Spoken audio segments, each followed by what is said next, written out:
आज का ये एपिसोड शुरू करने से पहले एक छोटी सी बात। क्या आप भी अपना पॉडकास्ट बनाने की सोच रहे हैं? तो एंकर ट्राई कीजिए। ये पॉडकास्ट बनाने का सबसे आसान तरीका है। नंबर 1, ये फ्री है। नंबर 2, इसमें कई सारे ऐसे टूल्स हैं जो आपको अपने फोन और कंप्यूटर पर रिकॉर्ड और एडिट करने की फैसिलिटी देते हैं।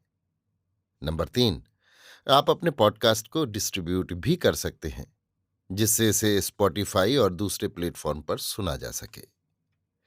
तो डाउनलोड कीजिए फ्री एंकर ऐप या विजिट कीजिए anchor.fm पर अपना पॉडकास्ट स्टार्ट करने के लिए। ये तो थी एक छोटी सी जानकारी, और अब शुरू करते हैं एपिसोड का सिलसिला। तो आज के एपिसोड में लीजिए सुनिए मुंशी प्रेमचंद के लिखे उपन्यास वरदान का भाग 18, प्रताप चंद्र और कमलाचरण, मेरी यानी समीर गोस्वामी की आवाज में। प्रतापचंद्र को प्रयाग कॉलेज में पढ़ते 3 साल हो चुके थे। इतने काल में उसने अपने सहपाठियों और गुरुजनों की दृष्टि में विशेष प्रतिष्ठा प्राप्त कर ली थी। कॉलेज के जीवन का कोई ऐसा अंग न था जहां उसकी प्रतिभा न प्रदर्शित हुई हो। प्रोफेसर उस पर अभिमान करते और छात्रगण उसे अपना नेता समझते हैं। जिस प्रकार क्रीड़ा क्षेत्र में उसका हस्तलाघव प्रशंसनीय था, उसी प्रकार व्याख्यान भवन में उसकी योग्यता और सूक्ष्मदर्शिता प्रमाणित थी। कॉलेज से संबद्ध एक मित्र सभा स्थापित की गई थी। नगर के साधारण सभ्यजन, कॉलेज के प्रोफेसर और छात्रगण सब उसके सभासद थे। प्रताप इस सभा का उज्ज्वल चंद्र था। यहाँ देशिक और सामाजिक विषयों पर विचार हुआ करते थे।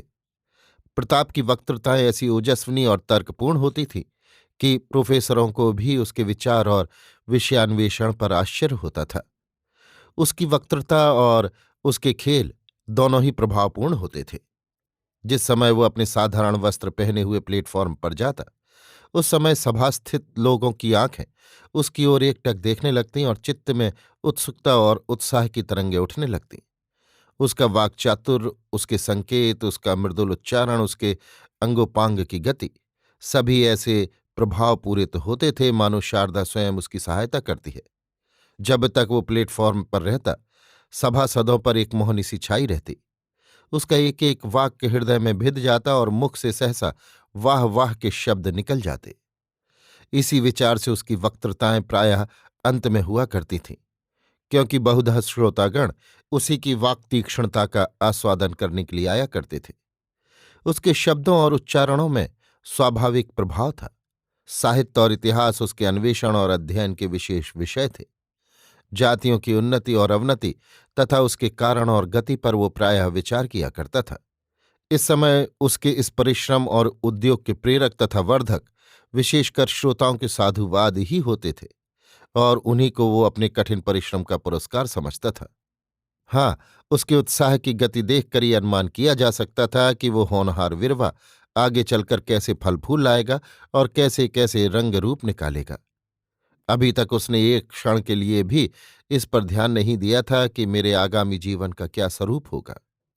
कभी सोचता कि प्रोफेसर हो जाऊंगा और खूब पुस्तकें लिखूंगा, कभी वकील बनने की भावना करता, कभी सोचता यदि छात्रवृत्ति प्राप्त होगी तो सिविल सर्विस का उद्योग करूंगा। किसी एक ओर मन नहीं टिकता था। परंतु प्रतापचंद्र उन विद्यार्थियों में से न था जिनका सारा उद्योग वक्तृता और पुस्तकों ही तक परिमित रहता है। उसके समय और योग्यता का एक छोटा भाग जनता के लाभार्थ भी व्यय होता था। उसने प्रकृति से उदार और दयालु हृदय पाया था, और सर्वसाधारण में मिलने जुलने और काम करने की योग्यता उसे पिता से मिली थी। इन्हीं कार्यों में उसका सदुत्साह पूर्ण रीति से प्रमाणित होता था। बहुधा संध्या समय वो कीटगंज और कटरा की दुर्गंधिपूर्ण गलियों में घूमता हुआ दिखाई देता, जहां विशेषकर नीची जाति के लोग बसते हैं। जिन लोगों की परछाई से उच्च वर्ण का हिंदू भागता है, उनके साथ प्रताप टूटी खाट पर बैठकर घंटों बातें करता, और यही कारण था कि इन मोहल्लों के निवासी उस पर प्राण देते थे। प्रमाद और शारीरिक सुख प्रलोभ, ये दो अवगुण प्रतापचंद्र में नाम मात्र को भी न थे। कोई अनाथ मनुष्य हो, प्रताप उसकी सहायता के लिए तैयार था। कितनी रातें उसने झोपड़ों में कराहते हुए रोगियों के सिराहने खड़े रहकर काटी थीं। इसी अभिप्राय से उसने जनता के लाभार्थ एक सभा भी स्थापित कर रखी थी और 2.5 वर्ष के स्वल्प समय में ही इस सभा ने जनता की सेवा में इतनी सफलता प्राप्त कर ली थी कि प्रयागवासियों को उससे प्रेम हो गया था। कमलाचरण जिस समय प्रयाग पहुंचा, प्रतापचंद्र ने उसका बड़ा आदर किया। समय ने उसके चित्त के द्वेष की ज्वाला शांत कर दी थी। जिस समय वो विरजन की बीमारी का समाचार पाकर बनारस पहुंचा था और उससे भेंट होते ही विरजन की दशा सुधर चली थी, उसी समय से प्रतापचंद्र को विश्वास हो गया था कि कमलाचरण ने उसके हृदय में वो स्थान नहीं पाया है जो मेरे लिए सुरक्षित है। ये विचार द्वेषाग्नि को शांत करने के लिए काफी था। इसके अतिरिक्त उसे प्रायः ये विचार भी उद्विग्न किया करता था कि मैं ही सुशीला का प्राणघातक हूं। मेरी ही कठोर वाणियों ने उस बेचारी का प्राणघात किया, और उसी समय से, जबकि सुशीला ने मरते समय रो रो कर उससे अपने अपराधों की क्षमा मांगी थी, प्रताप ने मन में ठान लिया कि अवसर मिलेगा तो मैं इस पाप का प्रायश्चित अवश्य करूंगा। कमलाचरण के आदर सत्कार तथा शिक्षा सुधार में उसे किसी अंश में प्रायश्चित को पूर्ण करने का अपूर्व अवसर प्राप्त हुआ। वो उससे इस प्रकार व्यवहार रखता जैसे छोटा भाई बड़े भाई के साथ। अपने समय का कुछ भाग उसकी सहायता करने में व्यय करता और ऐसी सुगमता से शिक्षक का कर्तव्य पालन करता कि शिक्षा एक रोचक कथा का रूप धारण कर लेती। परंतु प्रतापचंद्र के इन प्रयत्नों के होते हुए भी कमलाचरण का जी यहां बहुत घबराता। सारे छात्रावास में उसके स्वभावानुकूल एक मनुष्य भी न था जिससे वो अपने मन का दुख कहता। वो प्रताप से निसंकोच रहते हुए भी चित्त की बहुत सी बातें न कहता था।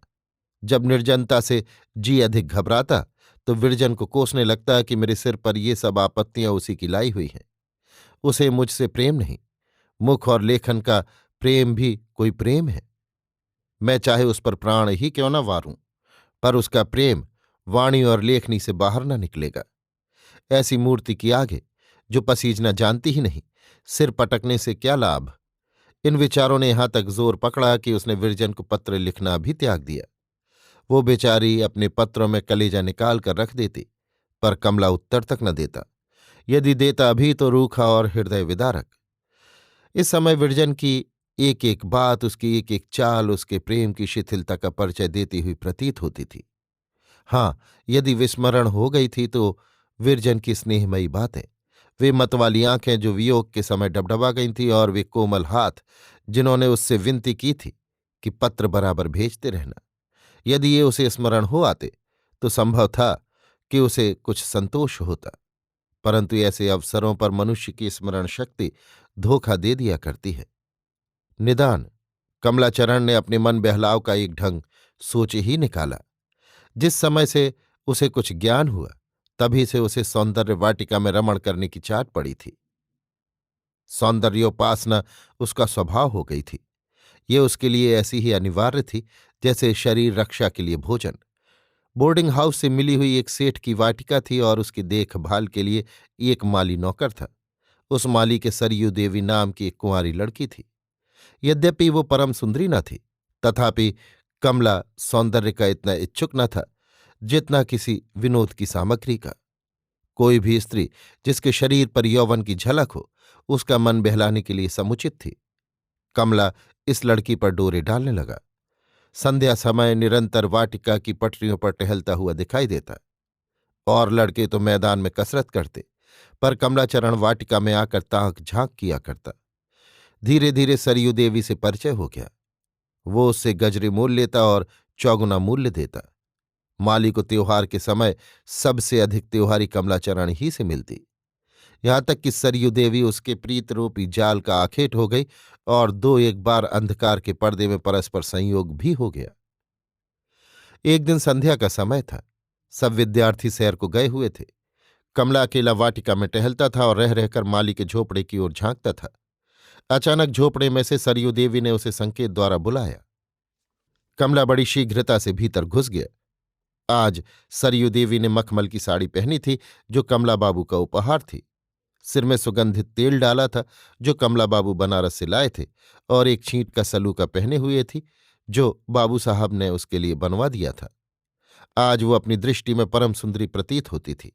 नहीं तो कमला जैसा धनी मनुष्य उस पर क्यों प्राण देता। कमला खटोले पर बैठा हुआ सरयू देवी के हाव भाव को मतवाली दृष्टि से देख रहा था। उसे उस समय सरयू देवी व्रजरानी से किसी प्रकार कम सुंदरी नहीं देख पड़ती थी।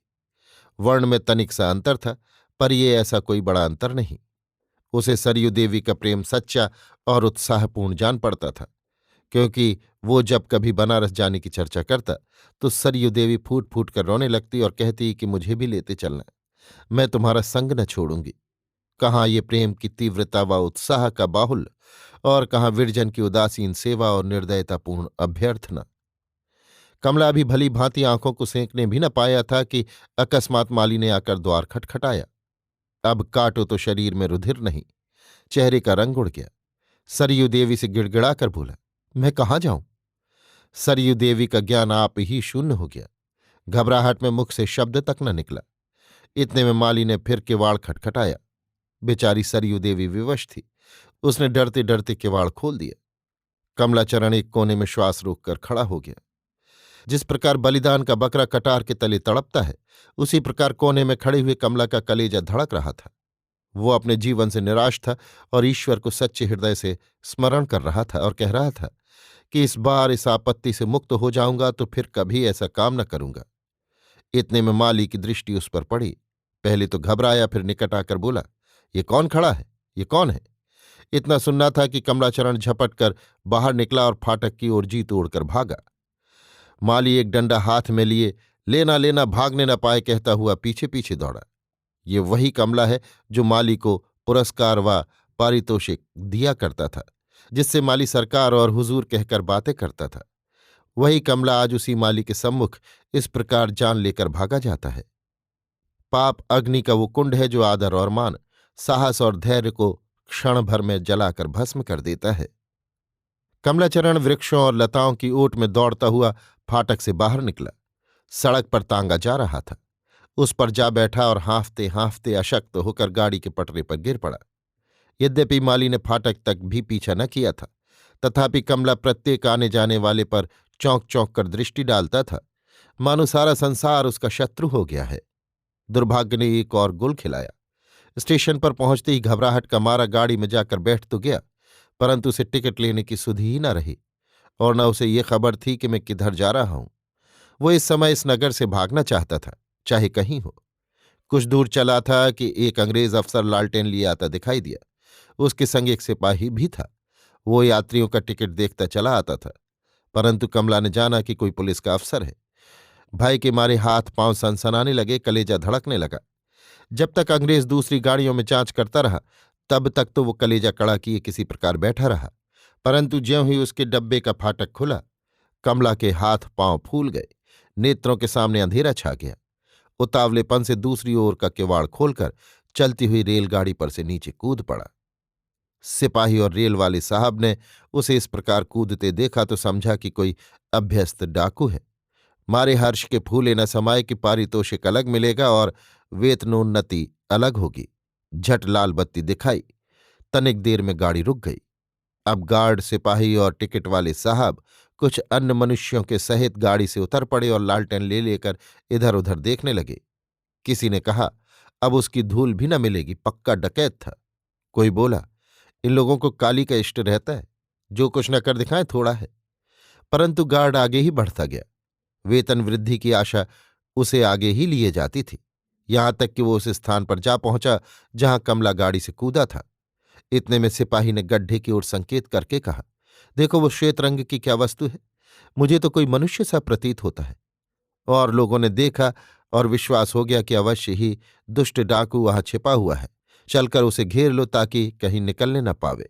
तनिक सावधान रहना, डाकू प्राण पर खेल जाते हैं।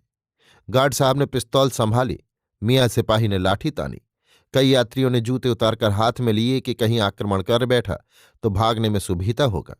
दो मनुष्यों ने ढेले उठा लिए कि दूर ही से लक्ष्य करेंगे।